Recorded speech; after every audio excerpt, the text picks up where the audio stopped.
한 일본 예능에서 재미있는 실험을 했어요. 숙면을 취하고 있는 레슬러를 갑자기 깔아뭉개고 카운터를 한 겁니다. 레슬링 규칙에 따르면 숫자 3까지 세면 패배하게 되는 거죠. 놀랍게도 잠을 자고 있던 레슬러는 2초 만에 몸을 뒤집고 일어났습니다. 비몽사몽한 그 사람한테 MC가 소리를 들었냐고 물어봤는데 그는 듣지 못했다고 답했어요. 의식이 없었어도 수없이 반복해왔던 그 동작들이 몸으로 무의식적으로 발현된 거죠. 의식이 없는 상태였음에도 불구하고 몸에 익었던 동작들이 무의식적으로 튀어나온 것입니다. 무의식을 다루면서 빼놓을 수 없는 화제가 바로 습관입니다. 습관이란 의식하지 않아도 자연스럽게 나오는 생각이나 행동을 뜻하죠. 좋은 습관을 많이 갖출수록 성공하기 유리합니다. 여기까지는 모두가 다 아는 사실인데 엄연히 따지면 좋은 습관과 나쁜 습관은 맥락에 따라서 달라집니다. 한 번에 너무 많은 음식을 먹는 것은 나쁜 습관일까요? 일반적인 관점에선 나쁘다고 하겠지만 요즘 같은 세상에선 쯔양 같은 먹방 유튜버가 꾸민 사람이라면 그것은 최고의 무기가 될 수도 있겠죠. 그러니까 자신이 추구하는 목표와 자아상을 분명히 파악하고 거기에 어울리는 생각과 행동의 습관을 잘 만들어가는 것이 올바른 방향일 겁니다. 그래서 여러분이 올바른 자아상을 분명하게 파악했다고 가정하고 구체적으로 어떻게 하면 습관을 형성시킬 수 있는지에 대해서 말씀드려 볼게요.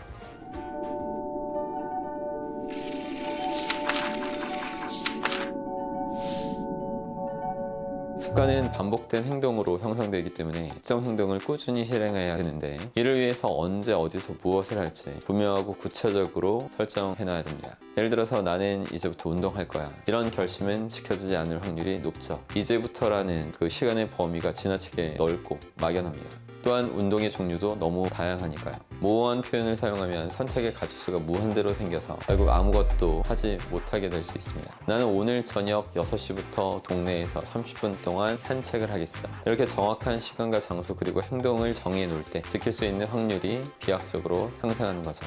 습관을 만들기 위해서는 모호함을 최대한 없애고 분명하고 구체적으로 명시해야 됩니다. 그 좋은 습관을 만들고 싶다면 매일 하는 것을 권장해요. 일주일에 2~3번만 운동을 하겠다 결심하면 하루쯤 건너뛰고 싶은 유혹에 빠지게 됩니다. 몸이 무거우니까 오늘은 좀 쉬고 내일부터 해야겠다. 차일피일 미루다 보면 어느새 운동 자체를 포기해버리기 일수가 돼요.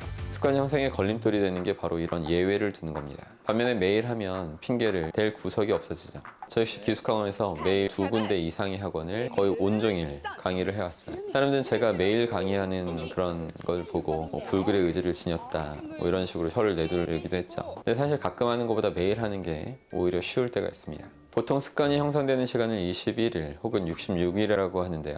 사실 시간보다 더 중요한 요소가 빈도입니다. 여러분이 일주일에 한 번만 운동을 하면 처음 행동한 날부터 21일 지나도 습관이 만들어지지 않았을 가능성이 크죠. 반면에 매일 운동하면 21일만이라도 운동 습관을 만들어낼 수 있습니다. 대개 사람들은 신발끈을 묶는 거는 능숙한데 넥타이를 매는 거는 서툰 경우가 많아요. 사실 넥타이나 신발끈이나 묶는 난이도는 비슷할 수 있는데 넥타이를 매는 빈도가 상대적으로 적기 때문에 능숙해지지 못한 겁니다. 그러니까 올바른 습관을 형성하고 싶다면 시간의 길이뿐만 아니라 그 빈도도 아주 제대로 신경 써야 한다는 거죠. 추가적으로 습관의 장점을 설명드리면 특정 행동이 습관이 되면 그 행동을 하는데 들어가는 뇌의 자원이 줄어든다는 겁니다. 여유가 생겨서 과거보다 훨씬 더 많은 일을 수월하게 처리해낼 수 있죠. 예전에 한 실험을 본 적이 있는데요. 외국어를 마스터한 사람과 초급자한테 외국어를 말하기 시켰고 두 그룹의 뇌 활성도를 측정한 거예요. 외국어를 원어민처럼 하는 그룹의 뇌 활성도는 매우 낮았고 초급자의 뇌 활성도는 매우 높았었습니다. 원어민처럼 하는 사람들은 외국어가 이미 습관이 되어버렸기 때문에 많은 자원을 소모하지 않고도 능숙하게 잘 구사할 수 있었던 거죠. 뇌의 여유 자원이 있기 때문에 외국어를 하면서 다른 일도 처리할 여력이 있었던 겁니다. 반면에 초급자들은 겨우 몇 문장을 만드는데도 뇌에 상당한 자원을 소모하기 때문에 그 이상을 처리할 여력이 없는 거죠. 이것이 습관이 갖고 있는 힘입니다.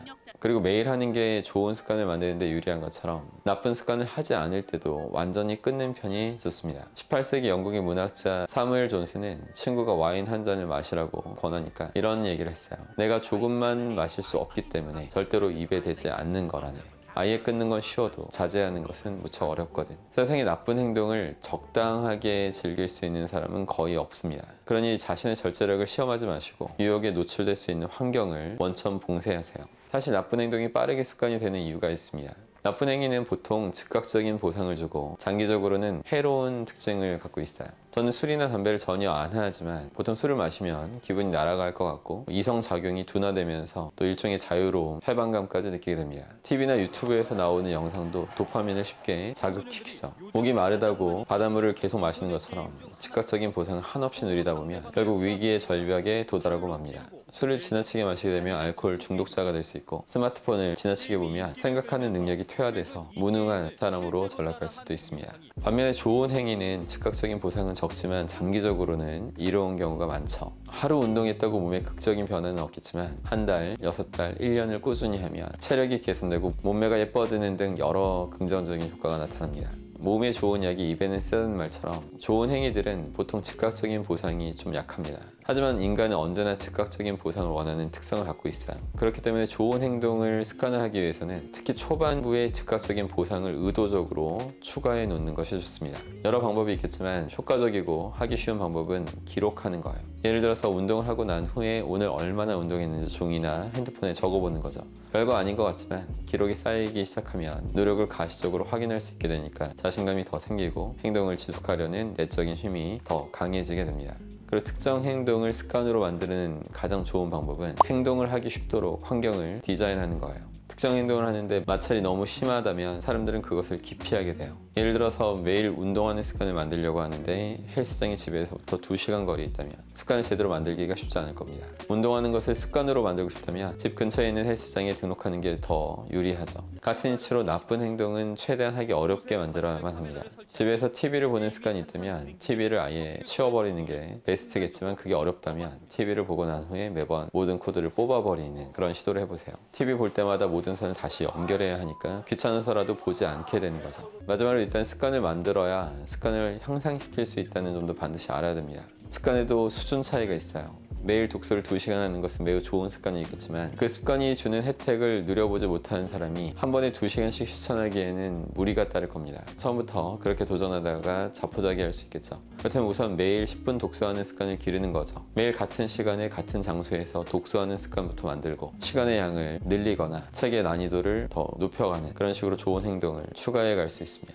우선 습관을 표준화할 수 있어야 향상시킬 수도 있게 되는 겁니다. 오늘 알려드린 좋은 습관을 만드는 방법을 꼭 활용하셔서 멋진 인생을 살아가시기 바랍니다.